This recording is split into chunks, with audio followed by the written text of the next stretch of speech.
Sworn the 402. Welcome to the Nebraska Hawkeyes. These guys are brave.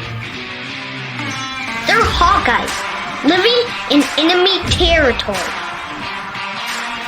Listen, these guys are way past their prime, but they're still Hawkeyes. They're spreading the Hawkeye hype to all of Nebraska.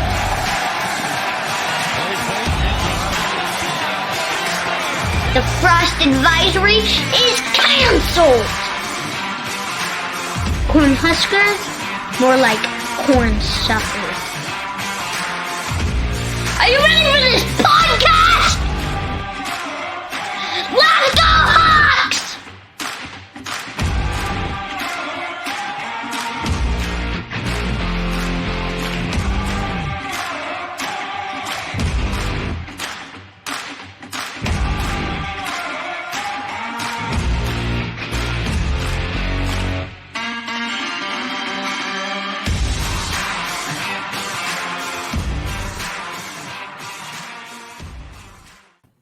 All right, welcome back to the Nebraska Hawk's Nest, your Hawkeye oasis located in a nasty, rotten little Nebraska desert. Today, we are excited to be joined by a friend of the show, one of our favorite all-time Hawkeyes, and just frankly, all-time favorite people, University of Northern Iowa assistant coach, Drew Tate. Mr. Drew Tate, how's it going, man? Going great, Adam. Appreciate you guys having me. Heck yeah, We're excited. We're excited, man. We need to have like this breaking news scroll going across this because we're bringing you on specifically to talk about the exciting new opportunity you've got in Cedar Falls, Drew. Right on, yeah. Well, Drew, Hawkeye fans freaking love you, man, and they love you not just for the great things you did on the field for us over your time at Iowa, but just how your interaction with the fans, how genuine you are, how you just say what's on your mind, and people love that about you.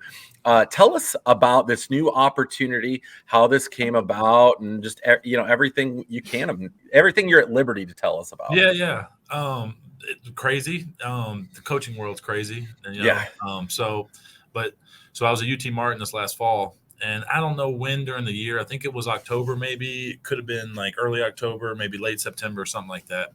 UNI had a quarterback. I think his name was like Will McAvane or something like that. He jumped in the portal, and so our recruiting guys at Martin liked him, and so they're like, hey, we're gonna bring in this UNI kid, and we watched it on tape, and he had a good skill set. I mean, he wasn't a big guy, but he was a good athlete. Quick release, it looked like. So we brought him in and all that, but we didn't know anything about him or his history. And so my dad, played at UNI, and he's known Coach Farley a long time. And so I reached out to my dad and I said, hey, do you have Coach Farley's number? I want to reach out to him and just ask him about this quarterback. And so I did, and then Coach Farley responded. And then after the season, I got a text from Coach Farley and just said, hey, call me. And so I called him and we talked about some stuff and things like that. And then it was a process. It was, did a phone interview, then we did a Zoom interview, and then I met him down in San Antonio for the coaching convention. And then from there, it went to one more phone conversation after that. And then, man, I hopped in the car and then came up north. And so yeah, it happened really quick. It happened. It just happened crazy like that. And I think that's just how it is. That's how this business works. And, I'm still getting my feet wet into it and things like that. But I basically told him, I said, man, I will walk to Cedar Falls from Houston, Texas to be back. So he trusted me, which is a big deal. Brought me in. And so, I mean, I'll forever be grateful and in debt to him. And I love being around him. People say Coach Farley's a hard guy to work for, or, he's got a reputation, but he's a winner and works really hard and he's really, really smart. And being in the game for as long as I've been in the game, people that are winners, they aren't normal.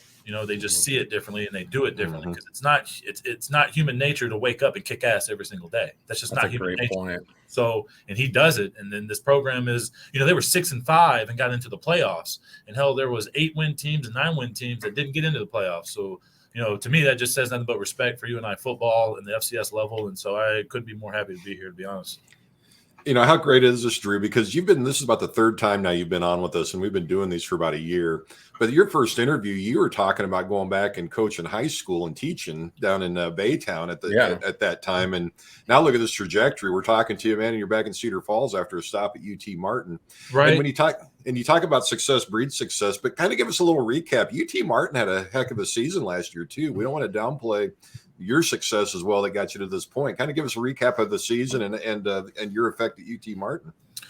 Well, the season, we had the best season in school history. We had the 10 wins. We had an FCS win, a playoff win. The quarterback I coached was player of the year in the conference. And the coach had been there about 15, 16 years. He'd been there a while, never had a player of the year at quarterback. And he was like a quarterback coach too, And so, I took a lot of pride in that. I was like, hell yeah, and then he gets hurt the last game of our year, couldn't play in the playoffs. And so we get the backup quarterback who was damn good too. And then we win the first school history playoff game with the backup quarterback. And so it was, I was like, holy cow, so we get a conference ring, we do all that. We set all these school records, a lot of firsts and all that. And so, I think that success is what got Coach Farley kind of interested probably on what I had to offer maybe and bring to the table. I don't really know. I haven't really talked to him about that, but I mean, you guys know how it is. I mean, if you have success and you win, then all of a sudden you're popular, right? And here's the thing: a year ago, no one wanted me, and so I think it's really cool. And see, and that's the crazy part about, and that was the thing. That's why I was going to stay home and coach high school. I mean, live in Houston, Texas, make pretty good money and have good retirement and all that. It's not a bad life. And so, but when my buddy hit me up about that job in Martin, he said, there's no money. We'll give you a free place to live. You get free Chick-fil-A and cafeteria. And I said, I will walk to Martin, Tennessee, because I wanted to coach college quarterbacks. And so, I would have never got that call from Farley had I gone the high school route. So, and then the head coach had told me at Martin, he goes, you just don't know the doors that could open up, and stuff. And then bam, so it happened just the way he said it was going to happen. And, I was blessed and got lucky.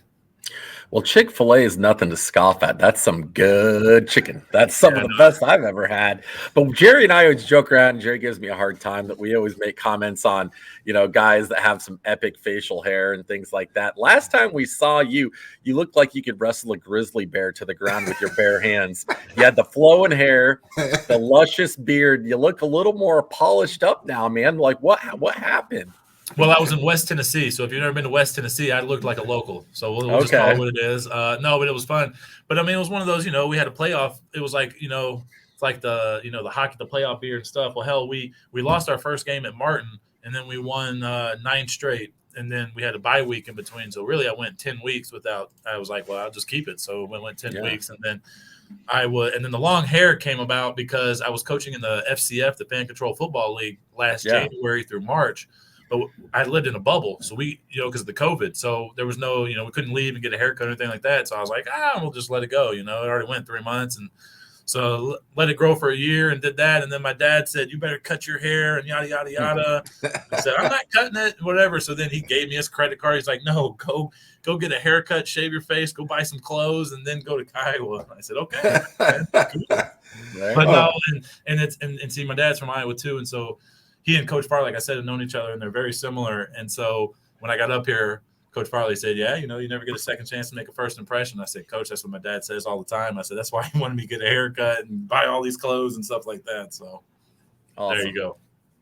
Oh, that is awesome, Drew. But I'm not gonna lie to you. We're in the throes of January right now. You sure you wanted to trade in that warm weather for Cedar Falls? That's got to say something about how excited you are about this opportunity. Hell yeah! I mean, it was. I think I got it. So I left Houston at 75 degrees, started driving north, and then just the temperature kept going south on me as I kept going north. But no, it's phenomenal, and like I don't care. I love Iowa, and I love football in Iowa because football is a big deal to Iowans, and the quality of player that you coach in this region is just second to none in my opinion. Their kids are just built different here, and I have a lot of respect for them. So just excited just to be here and be around the program and just that kind of mindset with these kids here and these coaches. Well, that's well said. And I got to tell you, too, Drew, got my UNI t-shirt ordered already. We're all in, man. We're supporting you 100%. So we want to know tell us about the new digs, man. You got the new office here. Tell us about the new facilities, everything you've gotten to see, because you're getting to see a lot of new stuff now. What's it like in the new facilities? Have you been able to find a place to live?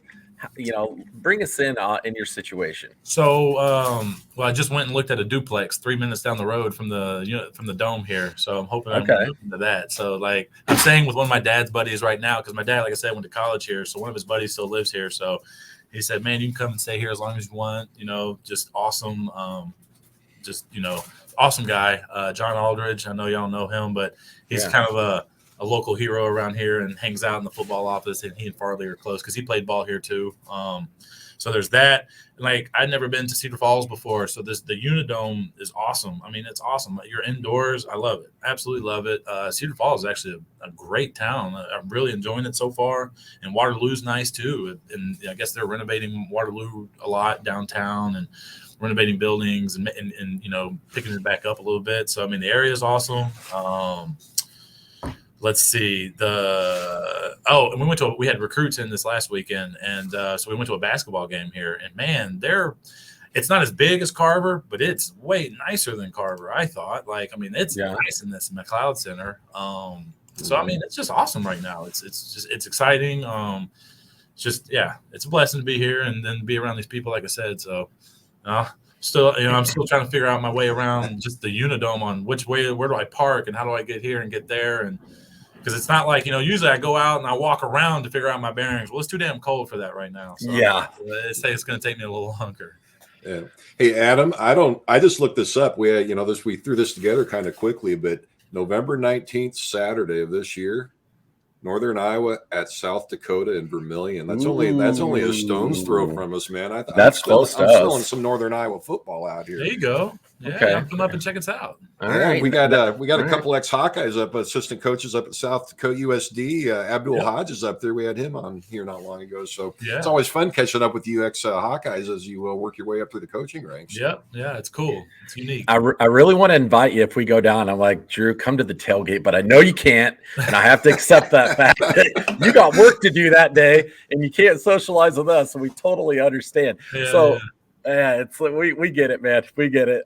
So when you're making the move, Drew, are you flying solo? Any pets? Got bringing a girlfriend with, or are you flying solo down there right now? Flying solo, man. I always fly under 200 feet. I'm always under. They ain't gonna see me on them screens, so no. Okay. Yeah, and that that's why it was easy to make this decision to try Martin and to try this because I just pack up my car and then go, and I don't have anyone or anything to worry about. So that part's pretty easy, to be honest with you. We had a few of our female listeners reach out last time, and they're like, "Does Drew have a girlfriend? Is he married? Because he looks even better now than he did in college." And I said, "I don't know. Ask Drew. I'm not his booking agent when it comes to dates." Okay. No, well, bless their hearts. Maybe we'll see. We'll see him down the road. I don't know. Like, hey, you got good taste. He's an awesome dude. But all right, guys. So anyway, when we get back to the football thing here, Adam. But anyway, Drew, when you're looking through this, you said right now you're not really too defined as far as the job role goes. What are you hoping for? Then, are you hoping for quarterbacks, or are you just what are you thinking moving forward? Yeah, that's my. That's kind of what I do. I've always felt like a specialist in that area a little bit, just because I played it for 27 years. My dad played it. I grew up watching quarterbacks with him, and so it's all I've ever done. But I coached on defense, and then like in the spring league, I coached in different positions. So really, it's just perfecting your craft as a coach, and then there's no ability like availability. So and it just makes you just more dynamic as a coach, and just your knowledge of the game. So, but I might be coaching tight ends. I hope I'm coaching tight ends, to be honest with you, because I love tight ends. I just love.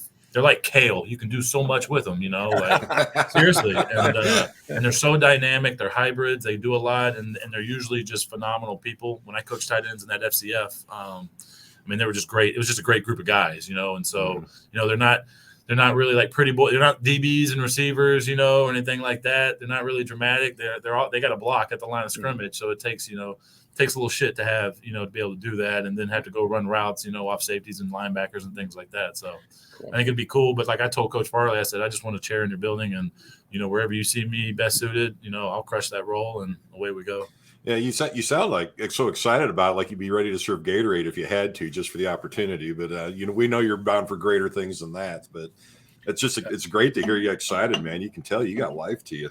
Yeah, no, it's exciting. It's awesome. Like being back here, it's and I'm not a social media guy, but then people were telling me to put the UNI thing on my Twitter, and so I did, and then seeing what everyone was saying, I was like, Jesus, okay, here we go. If you ever question whether people still care about you, that right there was like, exhibit A. They were like, hell yeah, like 100% behind you. Now, Drew, I know like you're really caught up obviously with coaching during the season, and I don't know how much Iowa football you were able to watch. You said it's little bits here and there because you're so busy, but that's really the one piece with you being a quarterback expert where this season most people kind of feel like we were missing it in the quarterback area. That was the one part of the team that wasn't as strong as what it needed to be for us to be as successful as we could be. How much of that position at Iowa have you been able to watch in the last year, if any? And what are you seeing as someone that's worked with quarterbacks for so long? Yeah, I feel bad for the kid too a little bit, Petrus. But at the end of the day, you can do your job, be a good quarterback, and if you're not, okay, next guy in. I mean, but I'm not saying that he's not good or anything like that. But it just seems watching that, they could get more out of the position. And like I said, he's still growing and learning too, so it's not like it's hard to just walk in at the University of Iowa and just be a stud quarterback right away. If it was easy, it would happen more, just the only thing that I see, just going, that just jumps off. I mean, you look at the best seasons that Iowa's had, the quarterback position, usually those guys can move around a little bit, so, but again, that's just not his game, and that's okay. It's not Iowa's game to go out and score 40 points a game either. That's just not who they are. And so they are who they are, and they just try to be really good at what they do and who they are. And that's Iowa football. But I'm it sounds like Coach Ferentz is looking to try to get more competition at the position, it sounds like. And so, competition brings out the best in everyone. And if it doesn't, well, then guess what? They ain't fit for the job anyways, and they need to go. So, and I know they had a guy transfer out and stuff like that. That's, I'm not in that building. I don't really know. And I hate really just talking on things like that. Mm-hmm. That I don't really know about, but you asked, and it's just from something watching it on TV. It's just, man, if the quarterback position could just elevate it just a little bit more, now they're winning. They're playing in the Big Ten championship every year. They're winning the West every year. No doubt, So, and then, what does that do for recruiting? What does that do from a national standpoint? Where does that put you? And, because it's about getting in the playoffs. It's about winning the Big Ten and getting in the playoffs. And I mean, they hadn't done that in a while, so, but it's, they're going to be fine. They got great coaches. They got great kids, and they have the best leader. So they'll be fine.